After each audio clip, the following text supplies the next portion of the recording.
শুভেচ্ছা সহ আমন্ত্রণ প্রত্যেককে নিলয় গ্রিন ব্লক এটিএন সংলাপে আপনাদের সাথে আছি আমি আমিনুল মজলিস। দর্শক, আপনারা জানেন সমসাময়িক ও জনগুরুত্বপূর্ণ বিভিন্ন বিষয় নিয়ে আমাদের আলোচনা অনুষ্ঠান। ভারতের পশ্চিমবঙ্গের বিধানসভা নির্বাচনে বিজেপির জয় নিয়ে নানা ধরনের আলোচনা সমালোচনা রয়েছে। বিশেষ করে ১.৫ দশক পর মমতা ব্যানার্জির যে দুর্গ বলা হয়ে থাকে, যে গেরুয়া বর্ষণে ঝড়ে তছনছ হয়ে গেছে সে দুর্গ, এবং সেই নির্বাচনে প্রতিবেশী দেশ হিসেবে বাংলাদেশে কী ধরনের প্রভাব পড়বে সেগুলো নিয়েও রাজনৈতিক মহলে আলোচনা চলছে। সঙ্গত কারণেই আমাদের আজকের আলোচ্য বিষয় আমরা রেখেছি পশ্চিমবঙ্গে ক্ষমতার পালাবদল, কি হবে বাংলাদেশে। এ বিষয়ে আলাপ করবার জন্য স্টুডিওতে রয়েছেন দুজন সম্মানিত অতিথি। আমাদের সাথে রয়েছেন বাংলাদেশের জাতীয়তাবাদী দল বিএনপির সংসদ সদস্য নেলোফার চৌধুরী মণি, রয়েছেন সিনিয়র সাংবাদিক ও রাজনৈতিক বিশ্লেষক জনাব ফকির শওকত। এছাড়া অনলাইনে আমাদের সাথে এই মুহূর্তে যুক্ত আছেন নিরাপত্তা ও রাজনৈতিক বিশ্লেষক কর্নেল অবসরপ্রাপ্ত জাকারিয়া হোসেন। আমরা সম্ভবত ওনার সাথে যুক্ত হব কিছুক্ষণের মধ্যেই। দর্শক, আপনাদেরকে জানিয়ে রাখি এই অনুষ্ঠানটি সরাসরি ফেসবুকেও সম্প্রচারিত হচ্ছে। সেক্ষেত্রে facebook.com/ATN বাংলা অনলাইন এই লিঙ্কে ক্লিক করলে আপনার অনুষ্ঠানটি দেখতে পাবেন। আমি একটু আলোচনায় যাই সরাসরি। প্রথমেই ফকির শওকত, আপনাকে নিয়ে আলোচনা শুরু করছি। যে আলোচনা হচ্ছিল আপনি জানেন, দিনভর আমাদের রাজনৈতিক মহলেও এই আলোচনা চলছে। বিশেষ করে পশ্চিমবঙ্গে এই যে ক্ষমতার পালাবদল, বিজেপির যে উত্থান এবং যেটি পশ্চিমবঙ্গে হলো এবার, এটি নিয়ে আলোচনার একটি বড় কারণ বোধহয় শুভেন্দু অধিকারী যিনি আছেন তার নানা সময়ে বাংলাদেশ নিয়ে যে বক্তব্য, সেগুলোর কারণেও বোধহয় এই আলোচনা বেশি হচ্ছে। সার্বিকভাবে আপনার বিশ্লেষণ শুনব।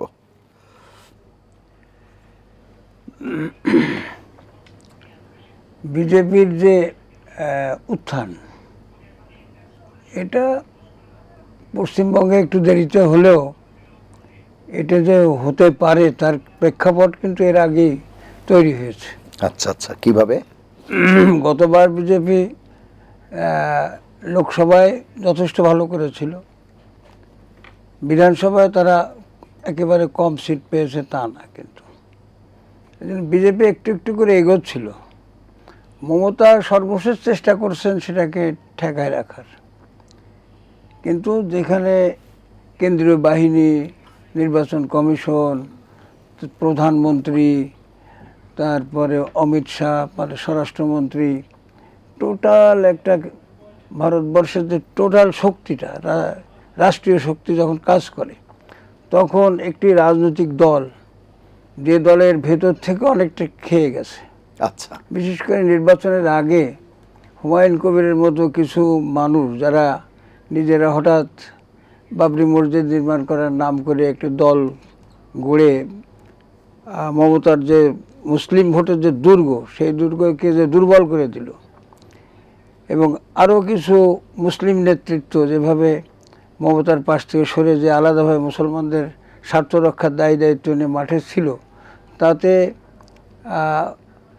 মুসলমান ভোট হয়তো মমতা ব্যানার্জি বেশি সংখ্যকই পেয়েছেন, কিন্তু এই যে বিভাজন, এই বিভাজনের ফলে বিজেপির শক্তি বা বিজেপির মনোবল বেড়ে গেছে, এবং তারা নিজেরাও কিছু মুসলমানদেরকে প্যাট্রোনাইজ করে তাদেরকে তারা পক্ষে রাখার চেষ্টা করছে। সে কারণে এ ধরনের একটি ঘটনা ঘটতেই পারত। আচ্ছা, আপনি বলছিলেন যে রাষ্ট্রীয় শক্তি, রাষ্ট্রীয় বাহিনী, নির্বাচন কমিশন, স্বরাষ্ট্রমন্ত্রী অমিত শাহ, তার মানে কি নির্বাচনে রাষ্ট্রের একটি প্রভাব ছিল, যেটি আমরা দীর্ঘদিন থেকে শুনে এসেছি যে ভারত বৃহত্তম গণতান্ত্রিক দেশ, সেই অর্থে সেখানে নির্বাচন নিয়ে বড় ধরনের বিতর্ক নেই, এবং নির্বাচনের স্বচ্ছতা নিয়ে আমরা যখনই কোনো উদাহরণ দিতে যাই তখন ভারতের নির্বাচন কমিশনার এর কথাই আমরা বলি বিভিন্ন সময়ে। সেই জায়গায় এসে আজকে আপনি যখন বলছেন রাষ্ট্রীয় বাহিনীর কথা, বিষয়টি কি ধারণা যে এই পরিস্থিতি, এই উদাহরণ দেওয়ার সময়টা এখন আর নেই আমাদের সামনে। ইন্ডিয়া এখন আর বিশেষ করে নিরপেক্ষ নির্বাচন করতে পারে ইন্ডিয়া, এই উদাহরণ দেওয়ার মতো অবস্থা কিন্তু ইন্ডিয়া এখন আর নেই। এটা একটা সময় শোনা যেত, কোনো নির্বাচন কমিশনের সময় এরকম একটি অবস্থা ছিল। আজকে আপনি জানেন যে TN session কথা বলা। মমতা যে প্রেস কনফারেন্স করেছেন, সেখানে কিন্তু সরাসরি তিনি নির্বাচন কমিশন, রাষ্ট্রীয় বাহিনী, রাষ্ট্র, প্রধানমন্ত্রী, স্বরাষ্ট্রমন্ত্রী সব কিছুর বিরুদ্ধে, সব পুরো রাষ্ট্র ব্যবস্থার বিরুদ্ধেই কিন্তু অভিযোগ তুলেছেন। এটা গুজরাটে যে ধরনের ঘটনাগুলো ঘটছে, দিল্লিতে তারা যেভাবে দখল করলো, উত্তরপ্রদেশ, বিহারে যেভাবে তারা দখল করছে, সমস্ত জায়গায় কিন্তু বিজেপি এটা দখলের মানসিকতা নিয়ে ইলেকশনগুলো করে। তো এই জন্য ইন্ডিয়ার নির্বাচন ফেয়ার হচ্ছে বা সেখানে নির্বাচন কমিশনের উপর নির্ভর করা যায়, এটা কিন্তু বলার কোনো এখন আর সেই সুযোগ এখন আর নেই, সেই আপনি ধরনের জোর দিয়ে বলা যায় না। আর ইভিএম নিয়ে যে অভিযোগ, পৃথিবীর অনেক দেশে ইভিএম তুলে দিয়েছে, আমাদের দেশে ইভিএম চালু করার কথা ছিল, সেটা হয় নাই, রাজনৈতিক দল বিরোধিতা করছে। পৃথিবীর অনেক দেশ থেকে ইভিএম শেষ পর্যন্ত উঠে গেছে, যে এটা নির্বাচনে ইভিএমের ভিতর দিয়ে ভোট কারচুপির অনেক সুযোগ থাকে। যেহেতু এটা যে মানুষ চালায় সেই মানুষগুলো যখন এটাকে নিয়ন্ত্রণ করে, তো ইভিএম অবশ্যই যেহেতু মানুষের সামনে দেখার মতো কোনো পেপারটা ওইভাবে থাকে না, সে কারণে ইভিএমের নির্বাচন নিয়ে আসলে জোর করে বলা যাবে না যে এটা সঠিক জনগণের প্রতিফলন এই ইভিএমের ভিতর দিয়ে ঘটে। ভোটের যে প্রতিফলন সেটা ইভিএমে ঘটছে না বলেই এই অভিযোগ সারা পৃথিবীতে উঠছে। ইন্ডিয়াকে যদি সঠিকভাবে আবার ভোটে ফিরে আসতে হয়, তাহলে তাদের প্রথমেই ইভিএম পদ্ধতির থেকে সরে আসতে হবে। আচ্ছা আচ্ছা, আমি একটু নীলুফার চৌধুরী মনির কাছে শুনি। শুনছিলেন দিনভর যে আলোচনা হচ্ছিল, বলছি যেটিতে একটি বড় আলোচনা পশ্চিমবঙ্গের ক্ষমতার পালাবদল, বাংলাদেশের এর প্রভাব কতটা পড়বে বা বাংলাদেশের নীতিতে কোনো পরিবর্তন হবে কিনা, পররাষ্ট্র নীতির ক্ষেত্রে বর্তমান সরকার কি ভাবছে বিষয়গুলো নিয়ে, আপনি সরকারি দলের সংসদ সদস্য হিসেবে বিষয়টি কিভাবে দেখছেন? ধন্যবাদ আপনাকে। যারা শুনছেন আমার শুভেচ্ছা অভিনন্দন, আমার সহ আলোচক বৃন্দকে শুভেচ্ছা। দেখেন, আপনি আজকে দেখেছেন যে বর্তমান সরকার বাংলাদেশের, ওনারা বলেছে এতে নীতির কোনো চেঞ্জ হবে না, সরকার যেই আসুক।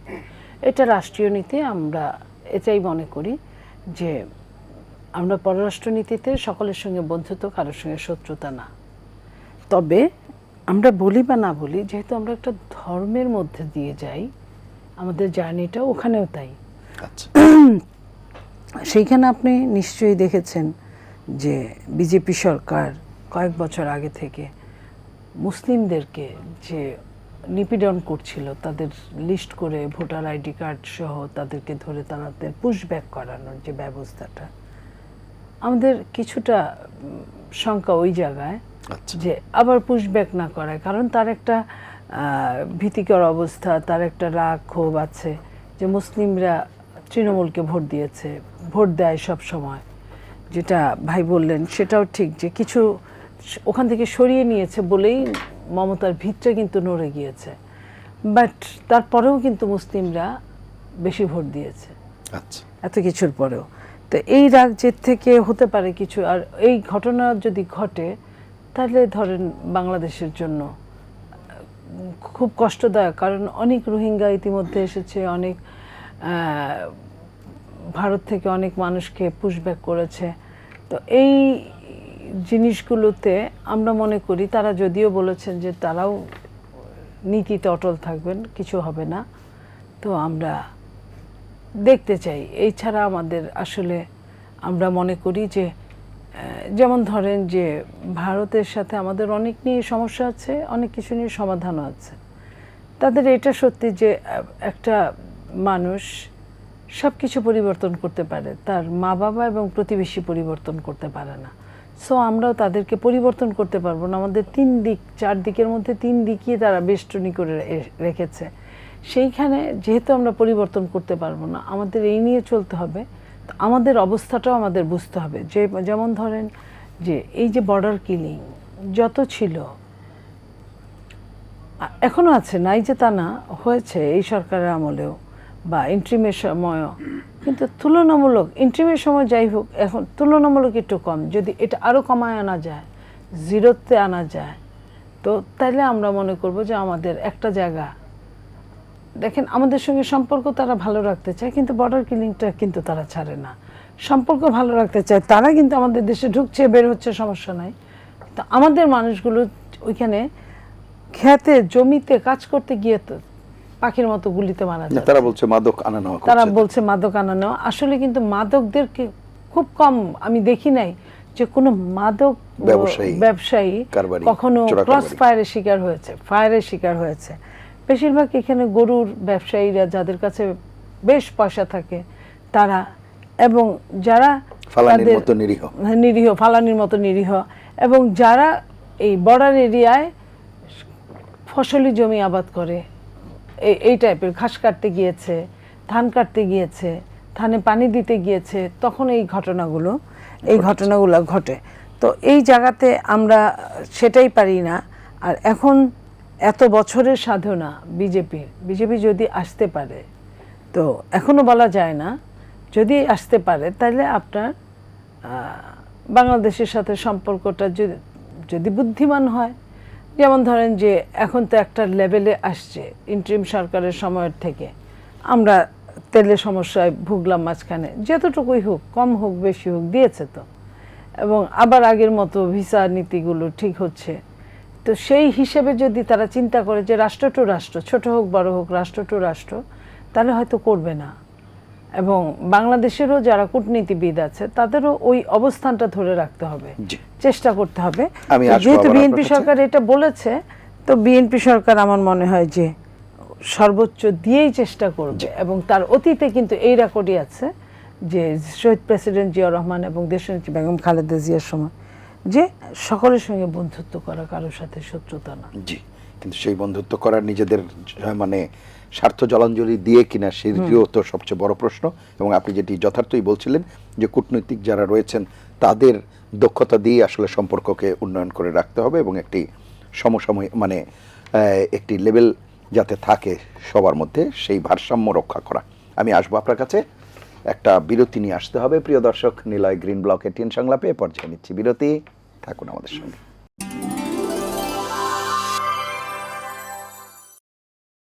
ফিরে এলাম নিলয় গ্রিন ব্লক এটিএন সংলাপে। এতক্ষণ সাথে থাকার জন্য ধন্যবাদ।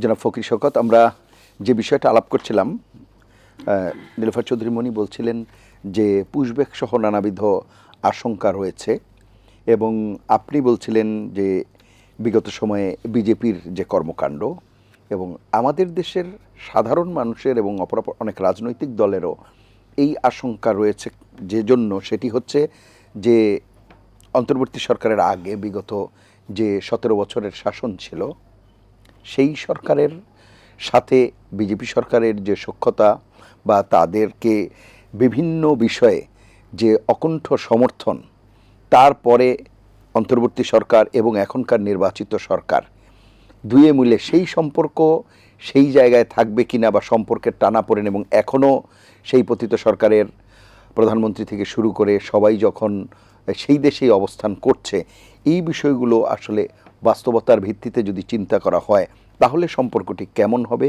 সেটিই বলা হচ্ছে। আপনার মন্তব্য শুনুন। আপনি নিশ্চয়ই জানেন যে একটি দেশ আর একটি দেশের সাথে যে সম্পর্ক করে, ওই দেশটা নিজস্ব স্বার্থটাই প্রথমের বিবেচনায় রাখে। তা বাংলাদেশের সাথে ইন্ডিয়ার সম্পর্ক খারাপ করার ভিতর দিয়ে ইন্ডিয়ার কোনো লাভ আছে কিনা, যদি লাভ থেকে থাকে তাহলে তা খারাপ করতে পারে, কিন্তু লাভ নেওয়া থেকে থাকে তাহলে অহেতুক তারা খারাপ করতে যাবে বলে আমার মনে হয় না। এটা রাষ্ট্রের কেন্দ্রীয় যে পলিসি। আর সীমান্তবর্তী অঞ্চলে কিছু ঘটনা ঘটে যেগুলো ধরেন, যেগুলো পাহারা দেওয়ার জন্য আমাদের বিডিআর আছে, তাদের বিএসএফ আছে, তারা কাঁটাতারের বেড়া দিয়ে রাখছে। সীমান্তের এই ধরনের ছোটোখাটো ঘটনা এগুলো কিন্তু গুরুত্বপূর্ণ না। মানে সীমান্তে দিল্লি এবং ঢাকার ভিতরে কি আপনি মানে ছোটখাটো বলছেন? সীমান্তে যে হত্যা বা মানে আমি যেহেতু সাংবাদিকতা করি এবং আমার বাড়ি হচ্ছে যশোরে, তা আমরা বর্ডারেই আসলে আমাদের বসবাস। এই যে পুশিনের ব্যাপারটা, এবার আমি শুনছি পুশিন করতেছে, পুশব্যাক করতেছে, কিন্তু আমি এটা জানি যে আমি বর্ডারে বহুবার ওই বর্ডারে ছুটে গেছি, অসংখ্য মানুষকে তারা পুশব্যাক করতো, অসংখ্য মানুষকে। ওই গুজরাট, আহমেদাবাদ এসব অঞ্চলে যেসব লোকজন বসবাস করত তাদেরকে পুশব্যাক করত। এই ধরনের ঘটনা কিন্তু এর আগে অনেক ঘটছে। তো এটি গোটাচারে কিছু লোককে পুশব্যাক পুশিন করা, এটা কিন্তু সীমান্তবর্তী অঞ্চলে এটা সাধারণ একটি ঘটনা। এটা নিয়ে উদ্বেগ উৎকণ্ঠিত হওয়ার মতো কিছু নেই। মনিয়াপা যেটা বলেছেন যে রোহিঙ্গা সমস্যা, রোহিঙ্গার সমস্যাটা রাষ্ট্রীয় বাহিনী যেভাবে রোহিঙ্গাদের এখানে ঠেলে দিয়েছে, সেখানে যেভাবে দাঙ্গা হয়েছে, এই ধরনের পরিস্থিতি পশ্চিমবঙ্গে হবে আমার মনে হয় না। আচ্ছা, এখনও মমতা ব্যানার্জি তার রাজনৈতিক শক্তি কিন্তু যথেষ্ট আছে। সেখানে কংগ্রেসের মতো একটি সুপ্রাচীন রাজনৈতিক দল আছে, সেখানে বাম ফ্রন্টের মতো একটি শক্তি আছে। যদি টোটাল ভোটের আপনি হিসেব করেন, তাহলে বিজেপি যে ভোট পেয়েছে তার বাইরে যে ভোট আছে তার সংখ্যা একেবারে এমন না যে তাদেরকে অবহেলা করে বিজেপির লোকজন রাতারাতি মুসলমানদের ওখান থেকে উচ্ছেদ করতে পারবে। এবং এটাও ঠিক যে সেখানে যদি সংখ্যার বিচার আপনি ধরেন, তাহলে পশ্চিমবঙ্গে মুসলমানদের সংখ্যা খুব নগণ্য না যে তাদেরকে এক ফুৎকারে উড়িয়ে দেওয়া যাবে। আর সেখানকার হিন্দুরা সবাই যে সাম্প্রদায়িক, বিষয়টা তো এরকম না। হ্যাঁ, আপনি জানেন সরকারটি সাম্প্রদায়িক। হ্যাঁ, সরকারটি সাম্প্রদায়িক। সরকার কোনো কোনো ক্ষেত্রে সাম্প্রদায়িক, তাদের রাজনৈতিক ক্ষমতায় আসার জন্য সাম্প্রদায়িক। এটা অনেক দেশে এই ধরনের সাম্প্রদায়িকতা ব্যবহার করে ক্ষমতা দখল করার জন্য। কিন্তু ক্ষমতা আসার পরে যে তারা সাম্প্রদায়িকতা ওইভাবে জিয়ে রাখে, এরকম নাও ঘটতে পারে। আপনি দেখেন যে আপনি জানেন যে 1936 সালে এই বাংলায় নির্বাচন হয়েছিল। তখন শ্যামা হক একটা মন্ত্রিসভা গঠন হয়েছিল, এটা তো জানেন আপনি। তা আমরা যে বলি যে বিজেপি নতুন করে বাংলায় আসলো, বিষয়টা এরকম না। কিন্তু হক সাহেবের সাথে যে মন্ত্রিসভা গঠন হয়েছিল একে ফজলুল হকের সাথে, সেই মন্ত্রিসভায় শ্যামাপ্রসাদ মুখার্জির একটা অংশগ্রহণ ছিল।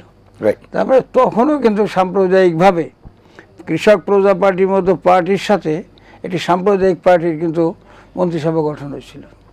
আমি বলি যে বরং বহুদিন পরে, আর শ্যামাপ্রসাদ আছে বিজেপির তাত্ত্বিক গুরু। এই যে আজকে বিজেপি বা RSS অথবা এই যে ওদের পার্টির নাম ছিল তখন ছিল মানে হিন্দু মহাসভা, এই যে এই পার্টির যে তাত্ত্বিক গুরু আছে শ্যামাপ্রসাদ, তার শহরে তার পশ্চিমবাংলায় বহুদিন যাবত আসলে বিজেপি ঢুকতে পারেনি। এটা বাংলায় বিজেপির ঢোকা বা সাম্প্রদায়িক রাজনীতির বিষয়টা একেবারে নতুন কিছু না। আপনি জানেন যে বেঙ্গল প্যাক্ট হয়েছিল। বেঙ্গল প্যাক্ট হয়েছে আছে দুটো সম্প্রদায়ের মধ্যে একটি চুক্তি।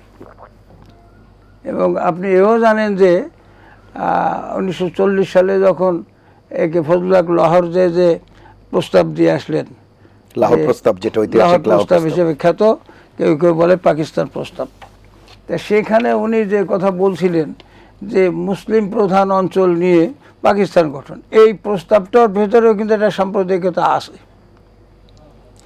এই প্রস্তাব দেওয়ার পরে 47 সালে দেশভাগের আগে এখানে কিন্তু সরওয়ার্দী সাহেবরা, তারপরে শরৎ বসুরা চেষ্টা করছিলেন বাংলা যাতে ভাগ না হয়। তারা অনেক চেষ্টা করে শেষ পর্যন্ত কিন্তু ঠেকায় রাখতে পারে, বাংলা কিন্তু ভাগ হয়ে গেল। ওই যে বাংলা যে ভাগ হয়ে গেল, সেটা সাম্প্রদায়িকতার ভিত্তিতেই ভাগ হয়েছে। তো এই ভাগটা হওয়ার কারণেই কিন্তু আসলে বিজেপির মতো এই ধরনের সাম্প্রদায়িক শক্তি আরও শক্তিশালী হয়েছে। যদি তা না হতো তাহলে হয়তো বাংলা অঞ্চলটা এভাবে সাম্প্রদায়িকভাবে, এই বৃহত্তর বাংলায় সাম্প্রদায়িকতা এভাবে মাথাচাড়া দিয়ে উঠতে পারতো না। আপনি জানেন যে কলকাতায় যে দাঙ্গা হয়েছিল, ভয়াবহ দাঙ্গা হয়েছে কলকাতায় 46 সালে, তার রেশে নোয়াখালীতে দাঙ্গা হয়েছে। গান্ধীজি বাংলায় আসছেন।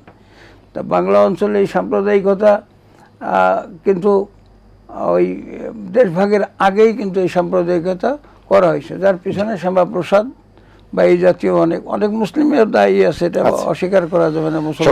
এখনকার বাস্তবতায় আপনার কাছে কি মনে হয়, এখন কি সেই ধরনের মানে রাজনৈতিক দলের বিভিন্ন নেতৃবৃন্দ, যেমন আমাদের সরকারি দল বাদে অপরাপর রাজনৈতিক দল এবং বিশ্লেষকরা যেরকম বলছেন, সম্পর্ক কি সেরকম স্বাভাবিক থাকবে বা কোন দিকে যাবে আপনার কাছে কি মনে হয়? না, যে যেহেতু এটি রাজনৈতিক সরকার, একটি অনির্বাচিত সরকার আর একটি নির্বাচিত সরকার, দুটো সরকারের ভিতরে পার্থক্য আছে। আচ্ছা, ইউনূস সাহেব সম্পূর্ণভাবে একটি অনির্বাচিত সরকার এবং বলা চলে এনজিওদের একটি মুখপাত্র সরকার ছিল ইউনূস সাহেবের সরকারটা।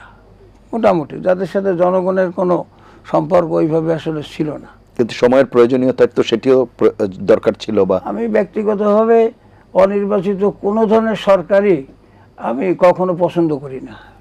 হ্যাঁ, মুনিয়াপাড়া যদিও তত্ত্বাবধায়ক সরকার ব্যবস্থার পক্ষে তারা আছেন, কিন্তু আমি তত্ত্বাবধায়ক সরকার ব্যবস্থাকে এটা রাজনীতিবিদদের পরাজয় হিসেবে মনে করা উচিত, যে আমরা পারি না বলে সেখানে অনির্বাচিত লোকদের আনা লাগে।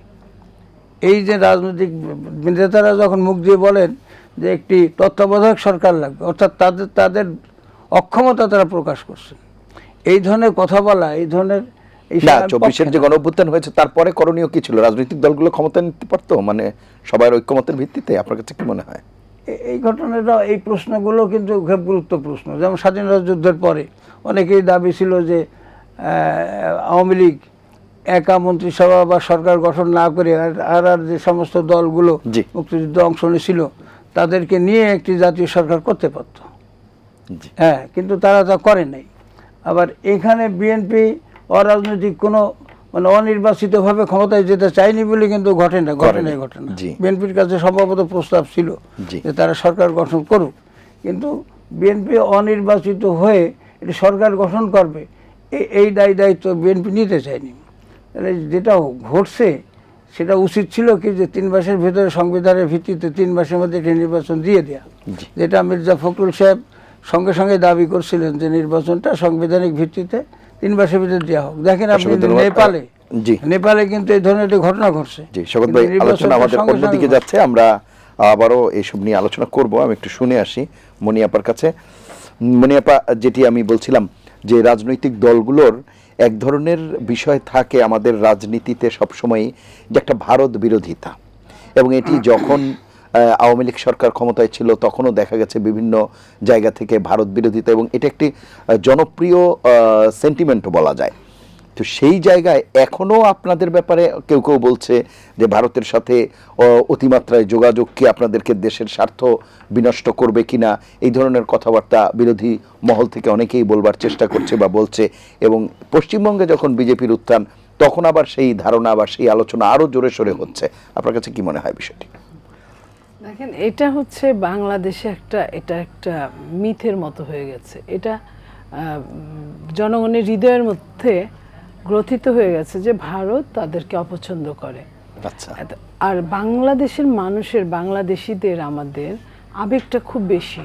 তারা এটা বুঝতেই চায় না ভারত একটা রাষ্ট্র, আমরা একটা রাষ্ট্র। আমরা যদি জিও পলিটিক্সের দিকে তাকাই, পৃথিবীতে সব, কিংবা ডিসকভারি চ্যানেলের দিকে যদি তাকাই, বড় প্রাণীটা তার ছোট প্রাণীটাকে গ্রাস করে, তার ছোটটা তার ছোটটাকে গ্রাস করে।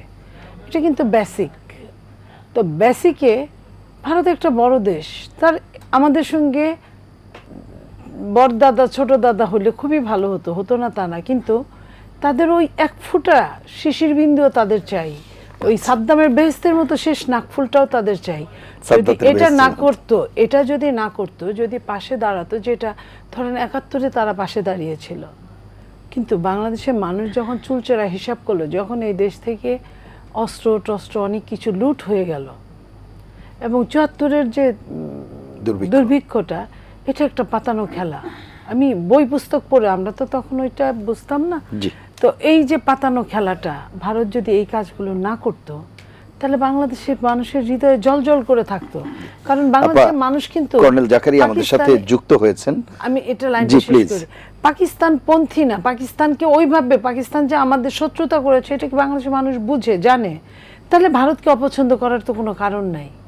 এই জায়গাগুলো ভারত আমাদের থেকে এটা নিতে পারতো, কিন্তু এই ব্যর্থতা, তাদের খুব ছোট ছোট জিনিসের লোভ আছে।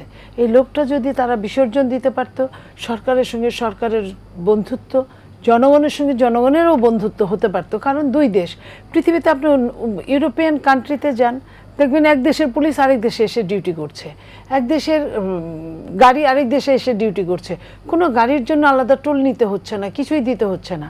কিন্তু এইখানে বিশ্বাসের অভাবটা এমন জায়গায়, বিশ্বাসটাই আমাদেরকে এই জায়গায় এনে দাঁড়িয়ে দিয়েছে। অসংখ্য ধন্যবাদ। আমরা যুক্ত হই কর্নেল জাকারিয়া হোসেন। আমরা অত্যন্ত দুঃখিত, যান্ত্রিক জটিলতার কারণে আমরা আপনার সাথে সময় মতো যুক্ত হতে পারিনি। আমাদের আমিন যে ভাই, আমি আপনাকে খুব লো শুনতে পাচ্ছি। জি কিছুক্ষণ তো আমি প্রথম থেকে শুনিই জি নাই, জি জি এই আমি কিছুক্ষণ হলো মিনিট খানেক, জি জি কিন্তু আমি আমি বলছি খুব লো শুনতে পেয়েছি। জি আপনি কি জিজ্ঞেস করছেন তাও ভালো করে বুঝতে পারছি না। আপনি কি আমাকে শুনতে পাচ্ছেন? জি জি আমি শুনতে পাচ্ছি আপনাকে। আহ, এখন বোধহয় আপনি শুনতে পাচ্ছেন। না, আপনি খুব লো, আমি কিছুই তেমন বুঝতে পারছি না আপনার কথা। জি আহ, আহ, সাউন্ড সাউন্ড সিন্স বিগিনিং সাউন্ডটা খুব ডিস্টার্ব করছে। জি জি জি আমরা চেষ্টা করছি আপনাকে, আমরা আপনাকে শুনতে পাচ্ছি অবশ্য। যে প্রশ্নটি আমরা আজকের যে আমাদের আলোচ্য বিষয় সেটি হচ্ছে পশ্চিমবঙ্গের যে ক্ষমতার পালাবদল, বাংলাদেশের প্রভাব কতটা পড়বে, এই নিয়ে আমাদের আলাপটা। আপনি কি শুনতে পাচ্ছেন বিষয়টি?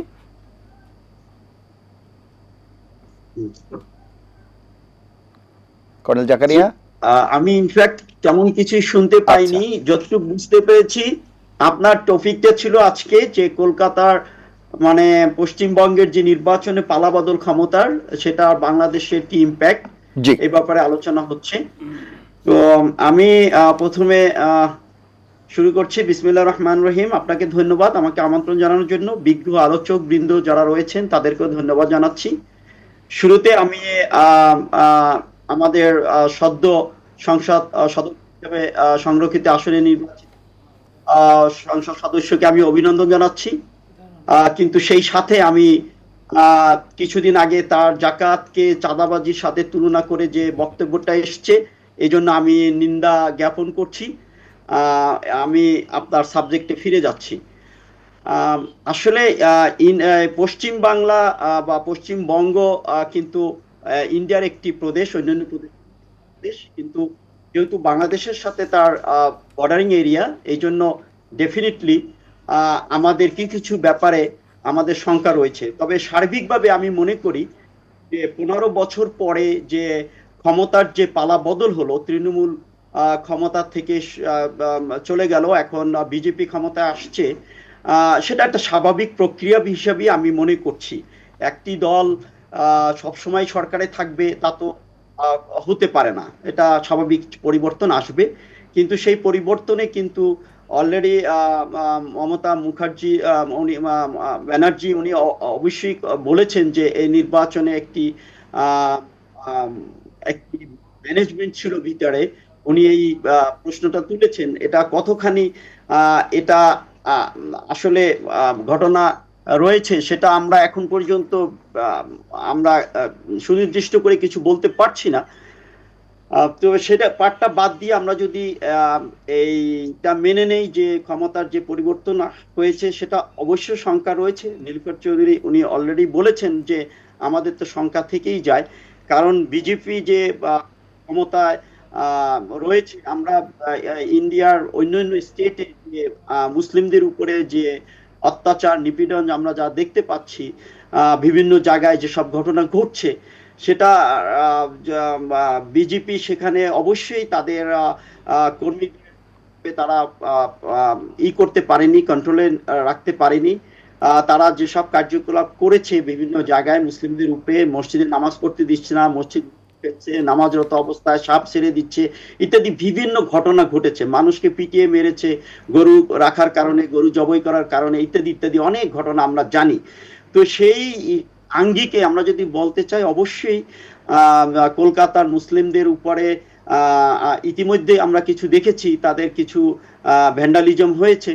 তো সেটা যে কন্টিনিউ করবে আমার এটাও মনে হয় না, কারণ কলকাতার মুসলিমদের সংখ্যা বেশ উল্লেখযোগ্য সংখ্যক রয়েছে, প্রায় 30%, 27% প্লাস। তো সেই দিক থেকে এবং অন্যান্য আরো অনেক ফ্যাক্টরস সেখানে কাজ করছে। তো কাজে আমি মনে করি একটা ব্যালেন্স তৈরি হবে, তাদের ইনহেরেন্ট একটা রেজিস্ট্যান্স তৈরি হবে, নাম্বার ওয়ান। নাম্বার টু, আমাদের খুব চিন্তিত বাংলাদেশের জন্য আমি মনে করি না যে আমাদের খুব চিন্তিত হওয়ার কিছু আছে।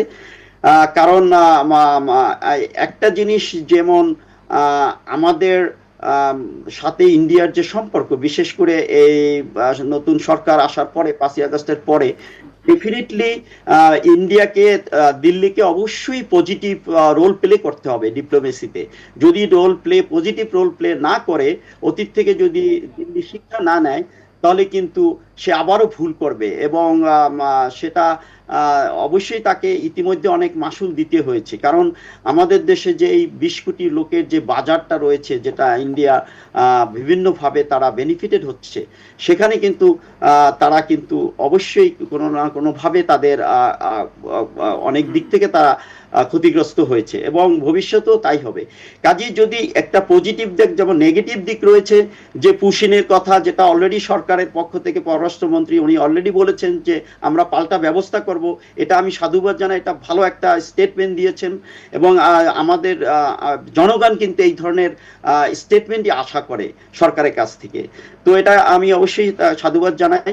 এবং সাথে সাথে অন্য একটা ইস্যু কিন্তু রয়েছে, যেমন শঙ্কা আছে তেমন কিন্তু ভালো একটা দিকও রয়েছে। সেটা আমি বলবো, যদি দিল্লির কেন্দ্রীয় সরকার এবং পশ্চিমবঙ্গের সরকার যদি একই অ্যালাইনমেন্টে থাকে, সেই অ্যালাইনমেন্টটা কিন্তু আমাদের যে তিস্তা ওয়াটার শেয়ারিং যে ট্রিটিটা আছে, সেটা এতদিনে কিন্তু কোনো সমাধান হয়নি। আমরা জানি যে কি কারণে হয়নি, পশ্চিমবঙ্গের একটা ডেফিনেটলি রোল ছিল। তো সেইটা যদি দিল্লি পজিটিভ রোল প্লে করতে চায়, তাহলে আমি মনে করব এই অ্যালাইনমেন্টটা এটাকে একটা রেজাল্ট দিতে পারে, এবং আমরা সেই আমাদের যে শেয়ার, তিস্তার যে ওয়াটার শেয়ার, সেটা আমরা প্রত্যাশা করতেই পারি। তো এটা একটা সম্ভাবনা কিন্তু দিক রয়ে গেছে। তো কাজেই আমি বলবো যে ইম্প্যাক্ট নেগেটিভ পজিটিভ সব দিকেই রয়েছে ইনশাআল্লাহ। আমরা ওভারঅল আমরা মনে করি we hope for the best. অসংখ্য ধন্যবাদ। আমি আবার আসবো একটা নিয়মমাফিক বিরতি নিয়ে, আমরা এই আলোচনায় যুক্ত হব। প্রিয় দর্শক, নিলয় গ্রিন ব্লক এটিএন সংলাপে পর্যায়ে নিচ্ছি বিরতি, থাকুন আমাদের সঙ্গেই।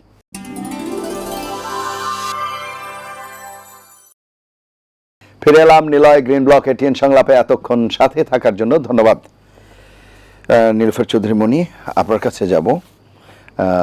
কর্নেল জাকারিয়া অবশ্য আপনাকে ধন্যবাদও জানিয়েছেন এবং বলেছেন যে এই যে এখনকার সময়, আপনিও বলছিলেন, আমরা বিরতির আগে আলাপ করছিলাম, যে সরকারের কি কি পদক্ষেপ নেওয়ার রয়েছে সম্পর্ককে সঠিকভাবে, মানে যেটিকে আমরা উইং উইং সিচুয়েশন বলি, বা ভারসাম্য রক্ষা করার ব্যাপার বলি, বা দুদেশের লাভালাভের ব্যাপার বলি, জনস্বার্থ রক্ষা করার ব্যাপার বলি, সেখানে সরকারের ভূমিকাটা কি থাকবে বলে মনে করেন?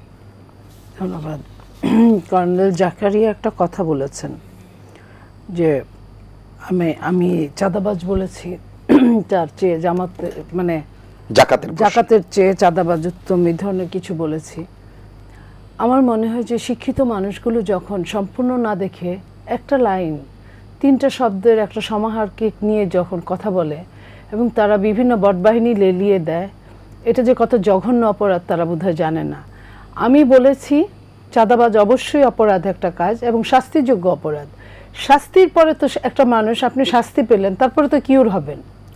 বাট যারা জাকাতটা হচ্ছে ইসলামের, জাকাত হচ্ছে গরিবদের জন্য, ধনীর দেওয়া, ধনী এবং গরিবের ভারসাম্য করার জন্য এই জাকাত 5টা স্তম্ভের একটা স্তম্ভ।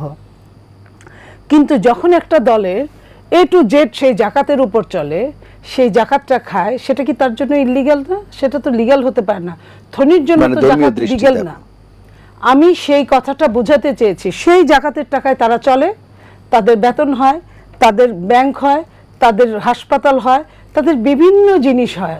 হ্যাঁ, সেই কথাটা আমি বলেছি যে ওই চাঁদার চেয়ে ওই জাকাতটা তার জন্য অপরাধ, এবং এই অপরাধের কোনো শেষ নাই। কারণ আপনার জন্য জাকাত না, জাকাত গরিবের জন্য। আপনার হাত আছে, পা আছে, আমার সম্পূর্ণ ভিডিওটা কিন্তু এরকম করে বলা। তো আপনি যখন ফটোকার্ড বানাবেন 3টা অক্ষর দিয়ে, 3টা শব্দ দিয়ে, তখন এটা জালিয়াতি, এটা হচ্ছে অপপ্রচার, এটা নোংরামো, এটা মুনাফিকি, এবং এটা জঘন্যতর অপরাধ। এবং আপনি একজনকে যখন নিজে থেকে নাস্তিক বলবেন, আমি নাস্তিক এটা তো আমি জানি আর আমার সৃষ্টিকর্তা জানে। আপনি তো এটা বলতে পারেন, এই রাইটস আপনাকে দেয় নাই কেউ। কারণ আপনি বলেন কেন? ধর্ম আপনার ব্যবসা, ধর্ম আপনার পুঁজি। আপনার দলের যখন একজন ছেলে, যে মাসুদ এমপি, এখন উনি কি বলেছেন একজনকে, যে 5,000 টাকা চাঁদা দিতে পারে না, অথচ বইয়ের জন্য 2 লাখ টাকা হাসপাতালে খরচ করে। আরে পৃথিবীর নিয়মই তো তাই, সৃষ্টিকর্তা তো তাই বলেছে, আপনি আপনার পরিবারের জন্য খরচ করবেন। জমি জিরাত বিক্রি করে মানুষ স্ত্রীর জন্য, স্বামীর জন্য, বাবা মার জন্য খরচ করে। তা আপনি যখন চাঁদার জন্য এত নৃশংস হয়ে যান, তখন আপনার হুঁশ থাকে না? আপনি মানুষের মাসোহারা বেতনের উপরে 5% নিচ্ছেন, আপনি মানুষের ব্যবসায়িক টাকার উপর 5%, 10% নিচ্ছেন, সেটা দিয়ে আপনি অন্যায় অপকর্ম করছেন, সেটা দিয়ে আপনি ব্যবসা করছেন, সেটা দিয়ে আপনি পুঁজিবাদের ভেতর ঢুকে যাচ্ছেন। সেটা কি অপরাধ না? আমি ওই কথাটা বলেছি। আমি অবশ্যই কোনো চাঁদাবাজকে আশকারা দেইনি, বলেছি চাঁদাবাজি একটা শাস্তিযোগ্য অপরাধ। তাহলে এই যে যাকাতটা যার জন্য প্রযোজ্য না, সেটা কি আমাকে বলে দেন। আমি ইসলাম ধর্ম পালনকারী একজন মানুষ, আমি জানতে চাই জাকাত কার জন্য আর কে নিচ্ছে জাকাত, এই জাকাত কি কাজের জন্য ব্যবহার করা উচিত।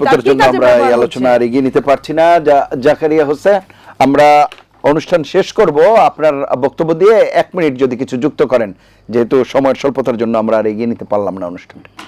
বাংলাদেশের পশ্চিম অঞ্চলে, অর্থাৎ পশ্চিমবঙ্গ বর্ডার, যে এই অঞ্চলে বিজেপি ক্ষমতায় আসছে।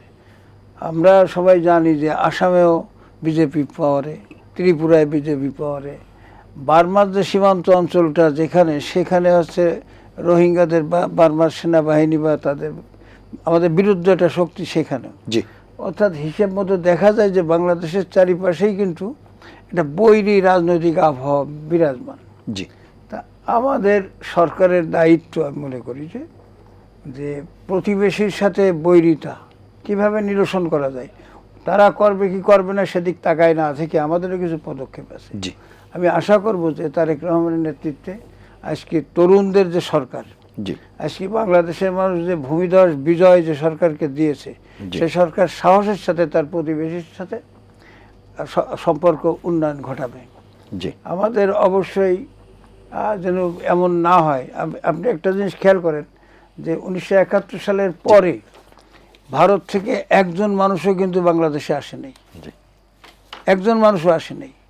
এই যে একটা স্থিতিশীল অবস্থা পশ্চিমবঙ্গে বা ভারতবর্ষে বিরাজ করতেছে, আমাদের কোনো কাজে যেন, অসংখ্য ধন্যবাদ, আমরা যেন এমন কিছু না করি তাতে করে সেই পরিস্থিতি অবনতি হয়, আমরাও সেই প্রত্যাশাই করি। এবং আমাদের রাজনৈতিক যে দলগুলো আছে যারা এখানে রাজনীতি করে, তারা যে সাম্প্রদায়িকতা ছড়াচ্ছে, এই ছড়ানোর কারণে এই ধরনের ঘটনা কিন্তু ওখানে ঘটতে পারে। সেটা সরকারকে এবং রাজনৈতিক দলকে সেটা খেয়াল রাখতে। অসংখ্য ধন্যবাদ আপনাদের তিনজনকে অনুষ্ঠানে অংশ নেওয়ার জন্য। প্রিয় দর্শক, এই ছিল আজকের নিলয় গ্রিন ব্লক এটিএন সংলাপ। ভারত বাংলাদেশ যে সম্পর্কের কথা আলোচনা হচ্ছিল, সেখানে এটি নতুন ইঙ্গিত পাওয়া যায়। ভারতের পররাষ্ট্র সচিব বিক্রম মিশ্রি আজকেই বলেছেন যে নতুন করে সম্পর্ককে আরও উন্নত করতে চান এই সরকারের কাছে। এই নবনির্বাচিত যে নতুন সরকার, জনগণের রায়ে প্রতিষ্ঠিত হয়েছে নির্বাচিত সরকার, সেই সরকারের সাথে। সুতরাং আমরাও প্রত্যাশা করি সম্পর্কটি আরও নতুন উচ্চতায় যাবে এবং যে ধরনের দুদেশের মধ্যে দ্বিপাক্ষিক যে সম্পর্কে জটিলতা রয়েছে সেগুলো নিরসন হবে। সেই প্রত্যাশায় বিদায় নিচ্ছি। সবাই ভালো থাকবেন, সুস্থ থাকবেন। আশা করি এটিএন বাংলার সঙ্গেই থাকবেন। আল্লাহ হাফেজ।